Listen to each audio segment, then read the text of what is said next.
Hi, my name is Jonathan Hicks. I'm back at the Dice Cup, and this evening I'm joined by Mark. Zeish. and we just finished playing Whitehall Mystery, which is a hidden movement game. It's very similar to Letters from Whitechapel, actually, but a sort of slightly simplified version. So it's the traditional, we've got Jack, I think here, who's trying to run away from the detectives across London, through the streets, and he is hidden, essentially. So he picks on this little grid. He has his own sort of screen here, and it shows you the various numbers on the board, which helps him check without giving away by where he's looking. But he has to pick 4 different numbers that he's trying to get to. So in this case, he's gone for 16, 77, 129 and 189, and they're indicated by the red things. At the start of the game, you don't see these, though. The detectives start off on the yellow spaces, so essentially positions close to the middle, and he identifies one of the positions near the outside. So he started on 16, and then we've got a red thing there, and then he's trying to make his way to something in this white quarter here, something in the white quarter here, and then something in the white quarter here. These are the numbers that he's picked along the top. And he records what he's doing, so he started at 16, he went to 3, and then 21, 56, etc. So you can see from here, 16 he went to 3, and then 21. He's essentially moving from number to number. He ignores the little squares in between. But then on our turn, we can move up to 2 spaces, but we go on the black squares. So from here, you could go 1, 2. Or you could go 1, 2 or something. And then you're going to be next to potentially the numbers here. And when it's, the detectives go, after they've moved, they can investigate, which is essentially asking, have you been on one of these 2 numbers? So if you'd managed to move, say, to here, then you could say, I'm going to investigate 3. And Jack would look on his sheet and say, oh yes, I've been on 3. And so you take one of the yellow things and you plonk that down, and that just indicates that he has been at some point on that one. It's like, oh, we're on the trail. Alternatively, if you think he actually is at 3, you can choose to arrest him. But if you arrest him and he's not there, then you don't find out whether or not he really was there. It's just like, I'm going to arrest on 3, and no, he wasn't there. But was he there really? We just don't know. Incidentally, when you investigate, you can investigate all the ones that are adjacent to your spot. So, for example, if you are here, you could investigate 108, and if he's not there, then you could try investigating 89. So you can potentially get quite a bit of information.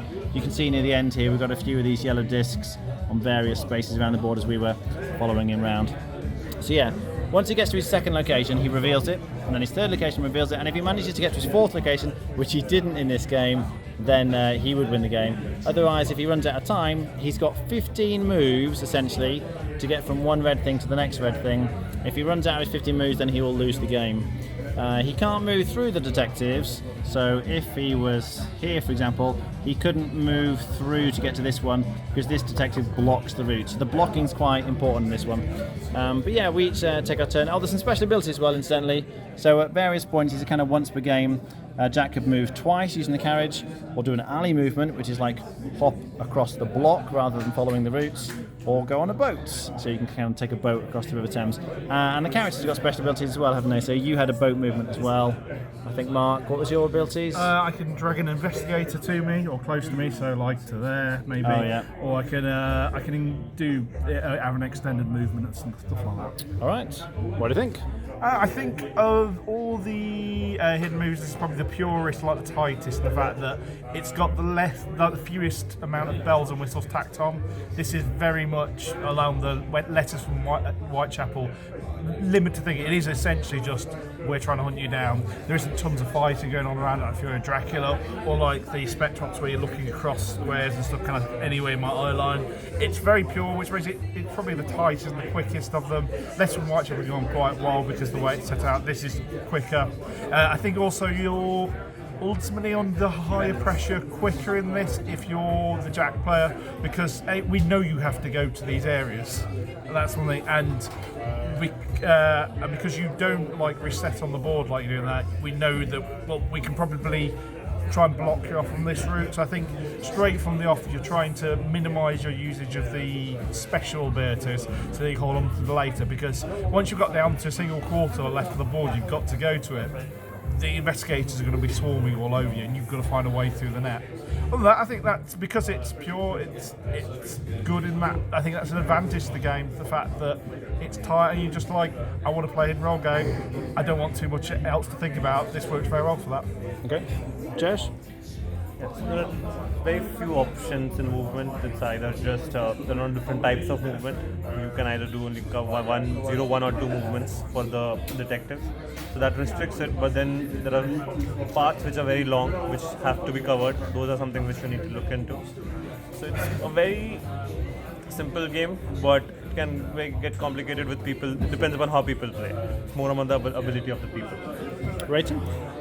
6.5. Okay. Mark? I do like these sorts of games. I think I give it an 8. Okay. Yeah, I think I would agree with all the comments. It's nice and simple. I was a big fan of Scotland Yard as a kid, and it's very similar to that, except it's just a bit more streamlined, it's a bit tighter, and it really is all about the deduction. It's like, well, he could have gone here or here, let's move to here, we can block in this way, oh, but what if he's double back? And so that's really nice. I think it does its job very well. It is very simple. I probably want a little bit more to this kind of game personally. But if you want simple, hidden movement deduction, I think it does a great job. I'd give it a 7 out of 10. All right, thanks for watching. That was Whitechapel Mystery.